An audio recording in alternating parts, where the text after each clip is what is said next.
pair. Okay, why don't you chew it while I continue talking? Why? What's your favorite toy?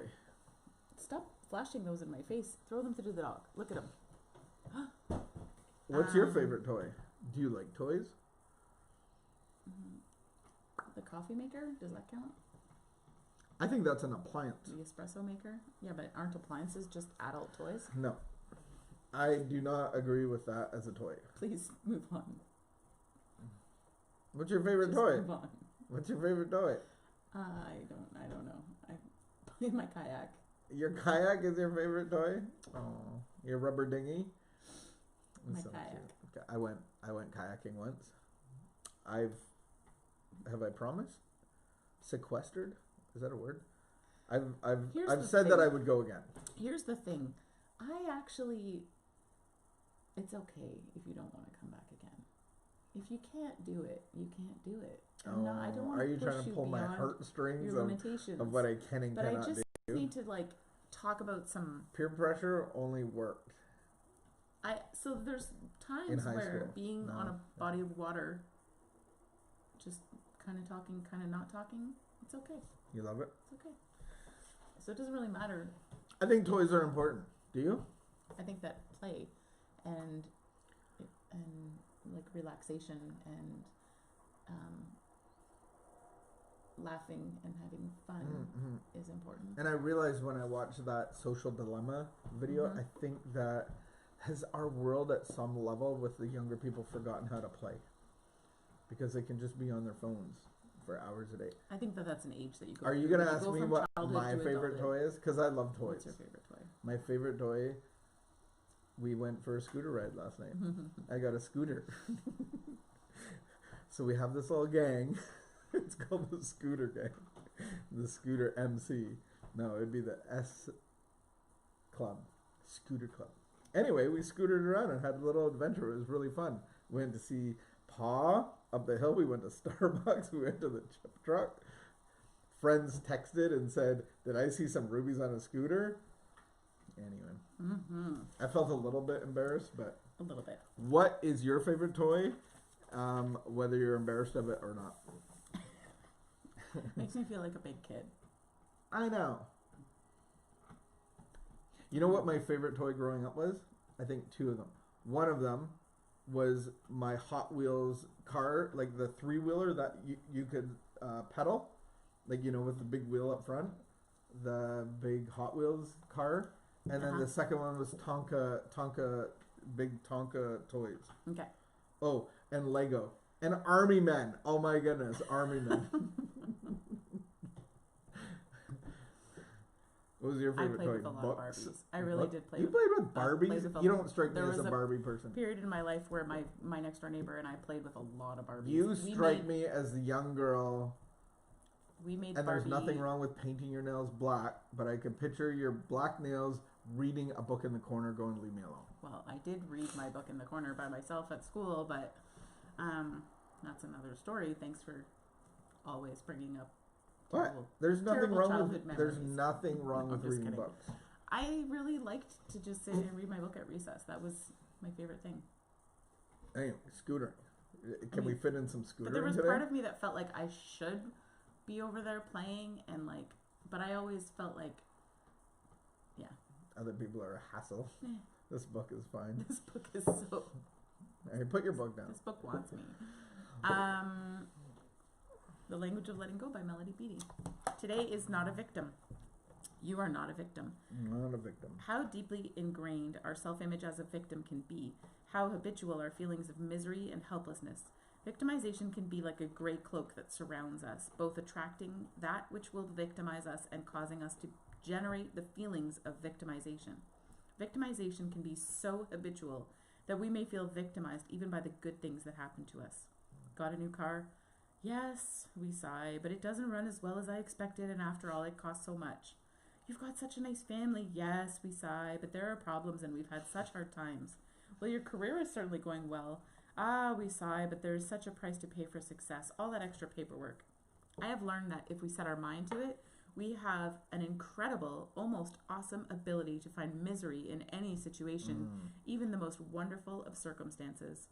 Shoulders bent, head down, we shuffle through life, taking our blows. Be done with it. Take off the gray cloak of despair, negativity, and victimization. Hurl it. Let it blow away in the wind. We are not victims. We may have been victimized. We may have allowed ourselves to be victimized. We may have sought out, created, or recreated situations that victimized us, but we are not victims. We can stand in our power. We do not have to allow ourselves to be victimized. We do not have to let others victimize us. We do not have to seek out misery in either the most miserable or the best situations. We are free to stand in the glow of self-responsibility. Set a boundary, deal with the danger, tell someone no or stop that, walk away from a relationship, ask for what you need, make choices and take responsibility for them. Explore options, give yourself what you need, stand up straight, head up, and claim your power. Claim responsibility for yourself and learn to enjoy what's good. Today, I will refuse to think, talk, speak, or act like a victim. Instead, I will joyfully claim responsibility for myself and focus on what's good and right in my life. Amen. Love the picture of the gray cloak of victimization. The gray cloak.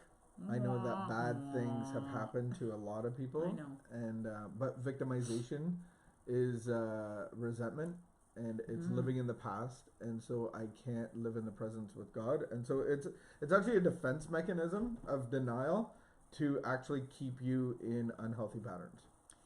I feel like it's a real struggle because it's a pattern of thinking positive about a circumstance or whatever it is. The negative is what sticks in my head and what takes up the space and what winds up on the loop in my brain. And I actually have to be really intentional. Well, in victimization, the voice of it pushes people away too. Oh yeah. So it isolates you. It keeps you in the past. It keeps you in, and people have valid reasons. Right. People are victims. It's not about pretending that life is great and never thinking or talking about the things that are not healthy. Like that's what it's not about. She's saying we do not have to seek out misery in either the most miserable or the best situations, but stand in the glow of self-responsibility. And so sometimes there are situations where we do have to like deal with it and set a boundary, and if we're not, then we are choosing to stay in a pattern of victimization. We are choosing to put ourselves back into that situation, and then I am responsible. Once I realize like this is this person, does things to me that are awful to me, and so I, if I choose to go, which I did many times, I chose that we would be back together again, and here I am again, and I know that there was friends that were just like, I just can't.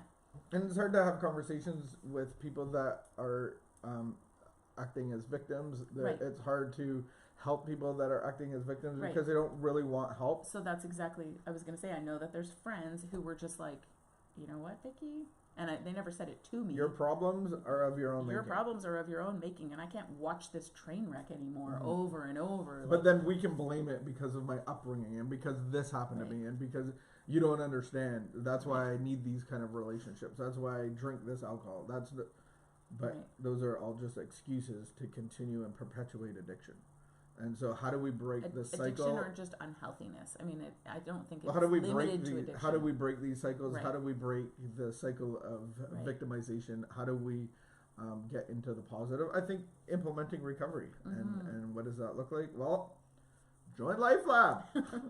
It's a good starting place and go from there. All right.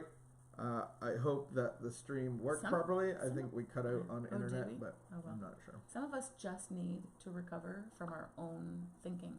And that's a verse from the Bible that I've been reflecting on this week. Romans 12:2. And it says, Romans 12:2, and it says not to conform to the patterns of this world, but to be transformed and to allow God to change my thinking so that I can focus on what is good and true. Identifying that my thinking sucks, Right. that I need new thinking, that I can't, but God can, and the willingness to let that happen. And I love that verse because that verse tells me that God can transform my thinking. And that's the problem. My thinking is my problem. My thinking, and I know I'm not alone. I talk to people all the time who are I think you're... And it's this need that there's something missing and my thinking's all messed up and I need purpose. I need a solution. And all these other things that I've tried and the broken relationships and the marriage and this job that I'm stuck in. There's a mixture though of people that think that they can do it themselves and they just need to read another self-help book, or if I just get this or I just get that. But then there's other people who have been going to church their whole life and are still really unhappy. And I think for both of those people, my heart aches because there is more to life than being stuck on that hamster wheel of tripping over the same things over and over and over. And what was I gonna say? I just lost my thought. We can just close with that. Thought it was important. There is hope and a solution. Don't stay stuck. Don't stay stuck. Keep looking for the join solution. LifeLab. Hang out for a few weeks and go from there. It's a good entry point into recovery and into your new life. Oh, I know what I was going to say. Sometimes we get stuck in our church lives, in our recovery lives, wherever you are, and it might be a couple of years, and life starts to get going well, and you start to get hope and validation and life out of the gifts of recovery. And so we start to focus on the gifts and not the giver.